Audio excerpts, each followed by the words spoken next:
kusoo dhawaada caawiya caalamka qodobada wararkeena ugu waaweynna waxa ay kala yihiin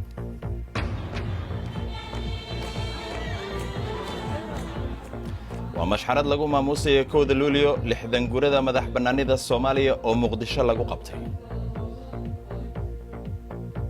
warbixinna iyo waraysiyo ayaanu idinkaga haynaa inta badan barnaamijka caawa waxaanu ku eegi doonaa 60 gurada Soomaaliya qodobada kalena waxaa ka mid ah madax bannaanida markii ay Soomaaliya ka baxday gacanta xukunka gumaystaha ayaa loo dabaaldegayaa laakiin maxaa ragaadiyay riyadii dawladnimo siduu yahay eegne kaana siib kana saar buuri goobjoogayaal taagnaa maalintii la saaray calanka Soomaaliya ayaanu muuqaallo idinkaga haynaa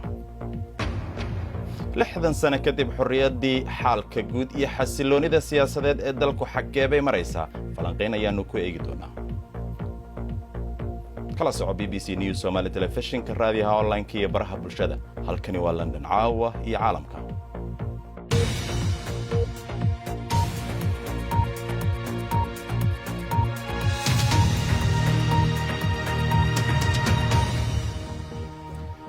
habeen wanaagsan daawadayaal waanigu waa maxamed cabdi xaraar oo idin la socodsiinaya barnaamijka caawa aanu gabi ahaanba ku eegi doono 60 gurada madax bannaanida Soomaaliya iyadoo maanta 60 sano ay ka soo wareegtay markii ay Soomaaliya ka baxday gacanta xukunkii gumaystaha isla markaana ay midoobeen dhinacyada British Somaliland iyo Italian Somaliland dabaaldegyo lagu xusayo maalinta xornimada ayaa lagu qabtay magaalooyin kala duwan oo dalka ka tirsan munaasabad lagu qabtay magaalada Muqdisho waxa ka hadlay madaxweynaha Soomaaliya waxa uu yiri dhalinyaradii gobonimo doonka ahaa waxa ay ogaayeen in aanan xoog waxba lagu xukumi karin ee wax lagu xukumi karo sharciga inuu sareeyo waxa uu sheegay in loo baahan yahay in wax laga bedelo xaaladda iyo muuqaalka Soomaaliya oo la xiriiriyo burbur dagaal sokeeye masiibooyin bini'aadanimo iyo argagixiso haddaba inteebuu soo jiitamayay burburkaasi halkeebuu xididda ku leeyahay qalib xasan baaruud ayaa warbixintan ka diyaariyay farxaan maxamed jamaal ayaa soo jeedinaya goobtan waxaa ka taagnaan jiray baarlamaankii ugu horreeyey ee Soomaaliya waa halkii lagu doortay madaxweynihii koowaad ee Soomaaliya waana halkii lagu saxiixay israacii gobollada waqooyi iyo kuwa koonfureed aqalkii baarlamaankii hore waa kan maanta waxaa ka muuqda daqarro astaan u ah waxa ay Soomaaliya ku suntanayd in ka badan 30 sano ee tegey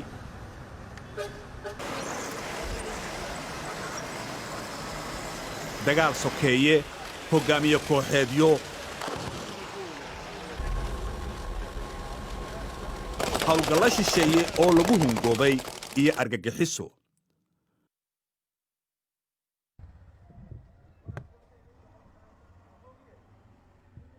waa burbur uu keenay wadda ay Soomaaliya soo haysay 30kii sano ee ugu horreeyey ee aasaaska jamhuuriyadda iyo dhaxalkii gumaysiga waa 1950kii calankii Ingiriiska ayaa ka dulbabanaya Muqdisho dagaalkii labaad kadib 4 ka mid ah 5 gobol ee Soomaalida waxa maamula Britain Soomaalidu waxa ay markan u halgamaysaa sidii la isugu hayn lahaa laakiin mid waliba waxa lagu celiyay halkiisii 26kii Juun waxa xoroobay gobolladii waqooyi 5 maalmood kadibna waxa iyana xoroobay gobolladii koonfureed iyadoo isla maalinta ay labada dhinac ku midoobeen jamhuuriyadda Soomaaliya jibadu waxa weeyaan intan way isu keenay saddexdii kalena aan keeno xamar aan israacno ma ahan jibadu waxay ahayd jibadu Soomaali aan isu keenno lagama fakerin habka lagama fakerin meeshaynu marayno lagama fakerin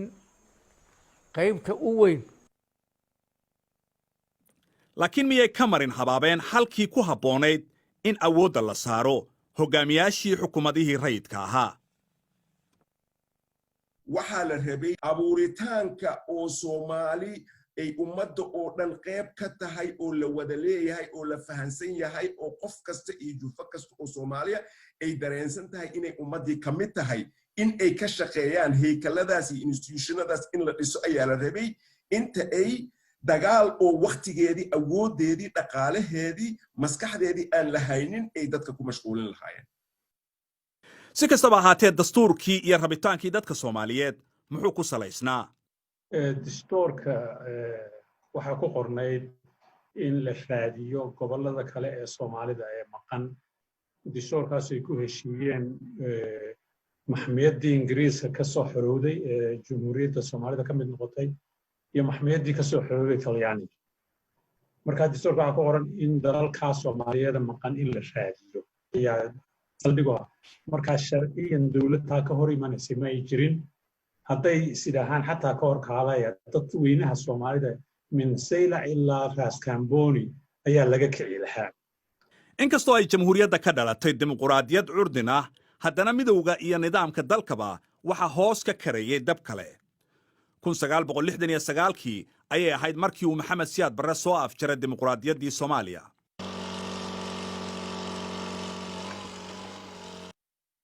dhowr sano oo deganaanshiyo iyo dhismaha kaabayaasha ah kadib markii uu xukunkiisu xididaystay waxa uu awood ku dayay baadigoobkii riyadii Soomaali weyn markii uu qaaday dagaalkii uu ugu yeeray xorayntii Soomaali galbeed The years of Russian training have given Somalia one of Black Africa's largest and most potent armies. There's no need for conscription yet, and the war is popular here. waxaase halkaa ku jabay ciidankii Soomaaliya markii Ruushku uu siibay xukuumadiisii Etoobiyana uu gaashaan iyo saanad siiyey jabka ciidanka waxa uu wiiqay xukuumaddii Siyaad Barre waxaa dalka ka dhashay jabhado hubaysan oo weeraro ka geystay magaalooyin ka mid ah dalka weeraradaasi ayay ciidankiisu kaga jawaabeen arxan darro iyo duulaamo military oo diyaarado loo isticmaalay kuwaasi oo ugu dambayntiina galaaftay xukunkiisii sanadkii 1991kii taasi oo bilow u noqotay burburkii qarannimada Soomaaliyeed 60 sano kadib xornimadii Soomaaliya waxaa maanta Muqdisho laga baadigoobayaa midnimadii 60kii iyo nabad waa hagaag haddaba waxaa khadka Skype-ka ee wadanka Mareykanka ku jira Professor Cabdi Maxamed Kuuso oo barasare ka ah jaamacadda Iowa State University ee dalka Mareykanka Professor Kuuso soo dhawow waad mahadsantahay barnaamijka nagala soo qayb gasho qofba meel ayuu farta ku fiiqaa Professor oo la yiraahdo halkaabay wax ka khaldameen ama halkaabay wax ka khaldameen bal haddii aan nagu celiso markii asaaskii dawladnimada Soomaaliyeed adigu halkeebay kula tahay inay wax ka qalloocdeen mahadsantahay maxamed su'aal runtii aad u wanaagsan waaye aniga kulay waxaan isleeyahay asaaskii waxaan ka wadaa waxay wax ka khaldameen sidii loo sharaxay ama sidii la isu qabadsiin lahaa waxaan oo qabiil kale leeyahay iyo dhisidda ummad ayaa sidii la isu qabadsiin lahaa ayaa aad iyo aad loogu wareeray haddii aan wax yar sii taabto xurnimadii ka hor dadkii ama leaderskii ama hogaankii yani koloniga ka soo horjeeday oo isticmaalka la dagaalayay Soomaalida waxay u sheegeen in isticmaar ajnabi oo Yurub ah oo Kristaan ah lala dagaalayo sidaas daraadeed annaka wixii noo dhaxeeyo aan isaga gudubno qabaa'ilkan iyo waxa nagu dhex jiro aan ka gudubno oo aan u gudubno cadow dibadeed oo isticmaalka ah oo naga dhaxeeyo wareerkii wuxuu ka yimid runtii markii xornimada la qaatay ayaa waxa soo hor istaagay dawladdii ugu horeysay cadowgii dibadda oo la sheegi jiray hadda ma jiro marka dawladda maxay yani ay tahay in ay isku mashquuliso dawladda waxay ahayd marka inay isku mashquuliso sidii loo heli lahaa ama looga tegi lahaa qabiilkan oo loo heli lahaa wax ummad ku base garaysan xasuuso yani qabiilkane ayaka marka waxay isku dayeen inay yiraahdaan qabiilka waxba ma aha qabiilku waa been haba isku mashquulin iskaga tag ummad oo waxaan nahay Soomaali yiraahdo qabiilkan haba isku wareerinin iskaga tag laakiin anaka waxaan ognahay qabiilka in uu run ahaa qabiilka in uu yani ummadda constitutionkeedaba uu qabiilka ku base garaysan yahay marka waa ku soo noqon doonaa kulay laakiin waxaan isleeyahay sidii la isu qabadsiin lahaa qabiilkaas oo runta ah oo jiro oo waxa oo afka qalaad lagu yiraahdo reality on the ground oo ah macnihii runta Soomaalida u yaalo hoose iyo ummad dhismadii iskeeni iyo dowladnimada Soomaalida lixdanka sano markaa fiirisid oo aad xitaa la xiriirisid waayadan dambe markii la soo saaray 4.5 ilaa iyo hadda ma la fahmay arrinta iyada ah kuso wallahi ka daro dibi dhal ay noqotay runtii because mashaakilka waxa way haddayba ka daran tahay imagine adiga adduunka meel inkastoo constitutionka aysan ku qornayn adduunka meel inta ummadii leadershipkii shacibkii kulligood ay bannaanka soo istaageen oo ay yiraheen waxaan u kala qaybsanahay wax la yiraahdo 4.5 afar qabiil oo sidaan ah ama sidaan ah iyo qabiil oo la yiri waa yani waa nus ama sibu u dhiman yahay imagine yani ma naqaana tirada qabaa'ilka la leeyahay way dhiman yihiin haddii tiro loogu tago waxaa dhici karta inay la eg yihiin kuwan marka weli annaka waxa waaye waxaan bidoynaa inaan dhahno Soomaaliya ha noolaato oo orkacsi ah Soomaaliya ha noolaato oo ila meeraysa ah Soomaaliya ha noolaato oo mujaamala ah annaka marka waxaan rabnaa inaan dhahno reality waxa oo afka qalaad lagu leeyahay reality on the ground waxa dhulka yaalo oo aan ognahay ha lagu noqdo Professor Kuso aad iyo aad mahadsantahay waqtiga ayaa nagu soo koobay mahadsantahay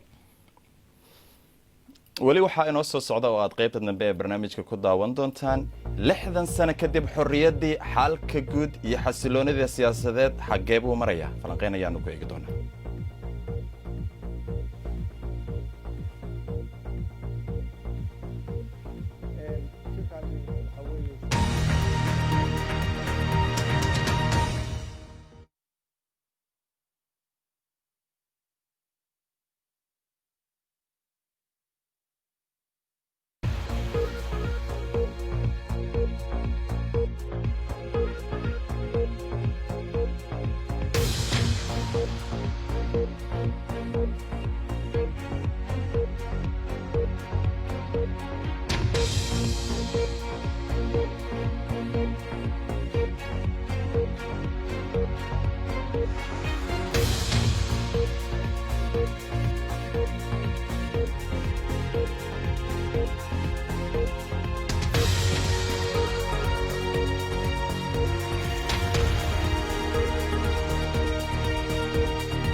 wali waxaad daawanaysaan caawa iyo calamka aniga waa maxamed cabdi xaraare balaadin xasuusiyo qodobka caawa warkeena ugu weyn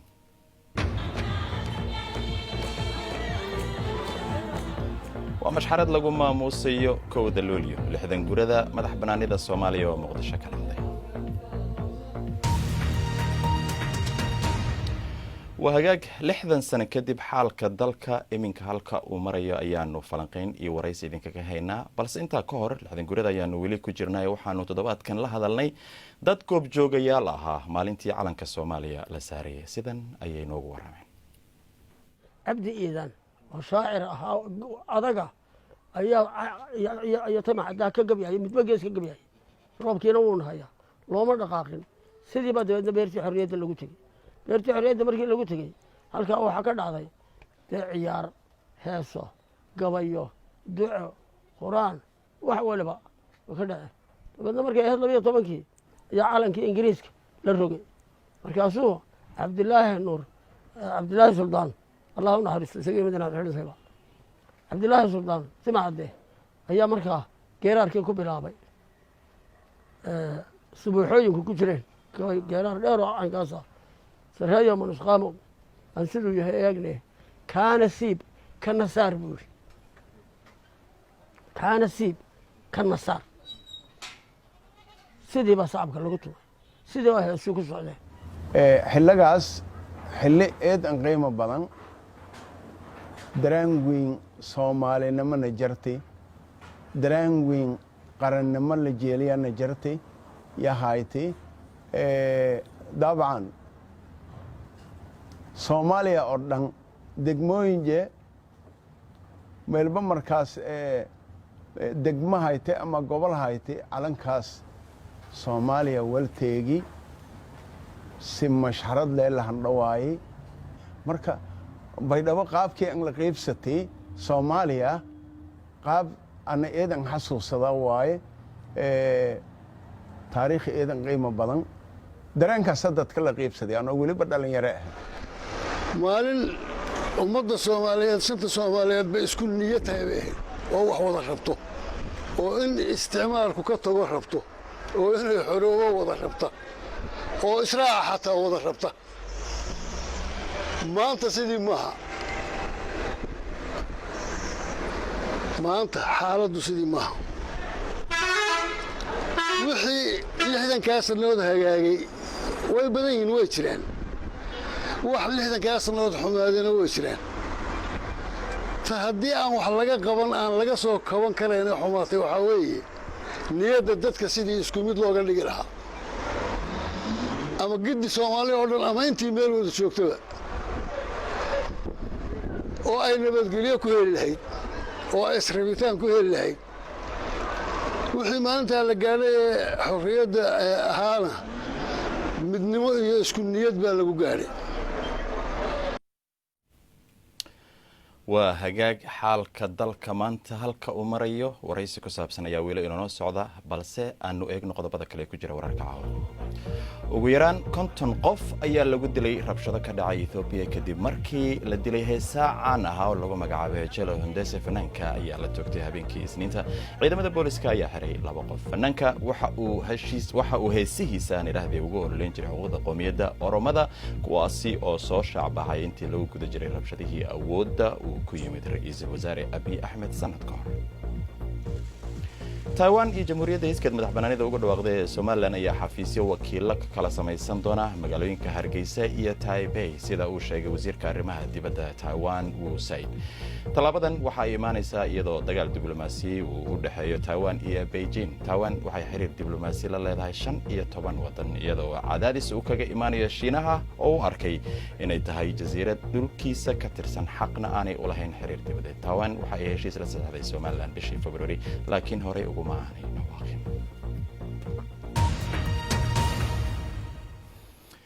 wahagaag haddaba 60 sano kadib markii ay xorriyadda qaadatay Soomaaliya dalku waxa uu maanta ku jira amni xumo jahawareer siyaasadeed iyo kala qaybsanaan Soomaaliya 16 sano ka hor waxa ay qaadatay nidaamka federaalka waa sanadkii 2004 markaasi oo qabaa'ilka Soomaaliyeed ay awoodda ku qaybsadeen nidaamka 4.5 dowladda federaalka ee iminka jirta waxa ku buhoobay maamul goboleedyada kala ah Puntland Galmudug Hirshabelle Koonfur Galbeed iyo Jubbaland halka Somaliland oo iskeed madaxbannaanida ugu dhawaaqday sanadkii 1990 aanay qayb ka ahayn nidaamka federaalka ee hadda jira Soomaaliya haddaba dalku waxa uu dhawaan galayaa doorasho laakiin waxaa jira khilaaf weyn oo u dhaxeeya saamileyda siyaasadda Soomaaliya daba macadka daraasaadka ee Heritage ayaa maanta soo saaray faallo ay ugu magac dareen xal u helidda jahawareerka doorashooyinka Soomaaliya mursal sanay oo ka tirsan macadka ayaa khadka Skype-ka uga jira magaalada London soo dhawow mursal sanay haddii aan su'aasha ugu horeysa ku weydiiyo waa maxay dulucda warbixintan aad soo saarteen maanta iyo waqtiga aad ku soo beegteen iyadoo loo dabaaldegayo 60 guurada madaxbannaanida Soomaaliya السلام عليكم ورحمة الله وبركاته حرارة واقع سلامي أديك iyo baxda BBC da iyo daawadayaasha dhamaantood waxaan rabaa shacabka Soomaaliyeed in uga faa'iideysto fursadan inaan ugu hambaliyo 60 guuradii ka soo wareegatay xornimada Soomaaliya waxaan rabaa inaan horta afka ku dhufto 60 sano ayaa loo dabaaldegayaa xaqiiqatan waxa lagu farxo in 60 sano ka soo wareegatay waqtigii Soomaalida ay iska tuurtay heeriyadii gumaysiga laakiin haddaan dib ugu noqono taariikhda la soo maray iyo dadkii waagaas xorriyadda qaatay markaan qiimeeyno meeshii joogan annaga meeshaan joogno waxaa muuqataa in su'aal weyn ay ka soo bixi karto Soomaalida maxay faa'iiday haddii hadda la isku haysto Soomaalida calanka noo keentay inay gooni u istaagto rabto baxdo oo Somaliland waqooyiga Soomaaliya dadka degan Somaliland la baxday jamhuuriyadda la baxday ay dhahday Soomaaliya kama tirsani Soomaalidii kale soo hartayna ay laba isu haystaan ama dawladda dhexe iyo maamul goboleedyada ama dawladda dhexe iyo xisbiyada mucaaradka ama dawladda dhexe iyo aqalka sare iyo golaha shacabka marka waxaa muuqata meeshaas in aanan la korin ama aanan loo bislaynba dowladnimada Soomaaliya ay qaadatay marka xaqiiqda laga hadlayo dhabta loo sheego waxa jira dhabta marka waxaan rabaa inaan dhaho Soomaaliya waxay u baahan tahay hoggaan wadamadii hoggaanka helay hogaamiye helay iyo hogaamiyayaal fiican oo danta dalkooda iyo dadkooda u istaagay waa guuleysteen wadamadii laakiin siyaasiyiin kuraas iyo qabiil iyo waxaanan dad horumar gaarsiin ka shaqeynay hoggaanka u qabteen meesha annaga aan joogno kale ayay soo fariisteen iyo u malayn maayo dad naga liitin inay jiraan adduunka maanta marka runta laga hadlayo marka daraasadana waxaan ugu soo beegnay maalin farxad inay tahay inaan ogaano iyo inaan ogaano Soomaalidana ogaato meel kastoon joogan xaaladdeena inaysan fiicneen in la isweydiiyo xaaladda Soomaaliya si dhab loo xisaabtamo Soomaaliya ma xaalad lagu faani karay maraysa Soomaalida maanta mise waxaan maraynaa xaalad aan dib isugu noqono oo dhahno maxaa naga qaldamaysan u saxno marka anaga waxaan u kor istaagnay arrinkan waxa weeye hadda ka horan 2019 bishii luuliyana waxaan ka qornay daraasad aad u weyn oo khubaro badan Soomaali ah ay aqligooda iyo waqtigooda isugu geeyeen haddana markaan aragnay in aan dhag jalaq loo siin ha noqoto Soomaalida ha noqoto guddigii maamulaya doorashooyinka ha noqoto beesha caalamka ay nagula dagaaleenba ay dhaheen waryaada maxaad uga hadlaysaan doorasho aan waqtigeeda la gaarin maxaad qayladaan marka waxaan leenahay hadda waxaan u kor istaagnay waxa waaye waqtigiisa soo dhawaaday Soomaalidu waxay aaminsaneed inay mugdi ku jirto oo iftiin u baxayso marka in aan mugdiga ku jirno mugdi kale loo sii bixi doono haddaan hadda la istaagin oo la dhihin aan maxaa naga qaldan halkeen aadna marka waxaan ku soo beegnay waxa waaye aan ugu soo beegnay waqtigan munaasabka ah in Soomaalida ogaato in marxalad adag ay hor taalo damaashaadkan iyana uu ka dambeyn karo waa gartay mursal haddii aan warbixinta aad soo saarteen gunaanadkeeda eegno waxaad soo jeediseen eray qurux badan sida heshiis wadar ogol ah iyo in saamilaydu ay dhammaan ay wada qaadato oo heshiis ay wada gasho erayadan marka la eego soo lama oran karo mursalow dhehista iyo kamiro dhalintu waa laba kala duwan aad iyo aad anaga waxaan u soo jeedinaynay hadda ma inaan bilaabino intii hadda dawladdan ay maamulka la wareegtay ilaa hadda waxaan dhahaynay war Soomaalida waa ka soo daashay anaa xoog badan iyo anaa guuleystay waa ka soo daashay Soomaalida hore loogu tijaabiyay Soomaalida cusub oo 60 ka soo bilaabatay iyo Soomaalida ka horreyso geela kala dhici jirtay waxay ku soo gunaanuday war Soomaaliya walaal waxay ku dhaanta waa la waayay annaga waxaan leenahay waxa waaye Soomaali kala adkaan weysay Soomaali isu xoog sheegan weysay Soomaali geed gaaban isu fuushay marka in Soomaaliya ay madaxda Soomaalida qaasatan madaxweynaha Soomaaliya inuu fariisto uu aqligiisa dib ugu noqdo uu dhaho Soomaaliya adaa hoggaan u ah maanta loo baahan yahay waa maqlaysa xalaq ilaa soo yeertay maamul goboleedyada waa maqlaysan xisbiyadii siyaasadda civil society hadda qayldaan afka furatay waxaa la rabaa in madaxweynaha uu dhaho anaa dalkan madaxweyne ka ah soo fariista waqtiga waa dhamaaday baarlamaanka waqtigiisa wuxuu dhamaanayaa 27 December aniga waqtigiisa 8 February uu ku ogyahay war la soo fariisto waqtigaas in la gudbo waa traffic light iyadoo la gudbo waa samaafar iyadoo la gudbay baabuur samaafar xan gudba shil ayuu galaya waxaa noo muuqata shil weyn inuu dhici doono inuu dhaho soo fariista maxaa noo dan ah election xilka la isku wareejin xilkan ama aan aniga hal i doorto ama qof kale aan ku wareejiye maxaa noo dan election keen aadi karnaa doorashadan aadi karnaa inuu yiraahdo waa horaa looga rabay haddana waa laga rabaa waa eradaas macaanna ayada unbaa gunta in loo noqdo ayaday noqon doontaa ama ha dheerata ama dhawaad mursal aad iyo aad ayaad u mahadsantahay wuxuu ahaa mursal sane oo agaasimo ku-xigeenka hay-adda heritage bal iminkan haddii aanu eegno wararka ciyaaraha ee caawa horyaalka ingiriiska Manchester United ayaa Brighton 3-0 ku garaacday xalay waxaa golasha laga dhaliyay Mason Greenwood iyo Bruno Fernandes ayaa dhaliyay waxa ay Manchester iminka gashay kaalinta shanaad ee shaxda kala horeynta horyaalka ingiriiska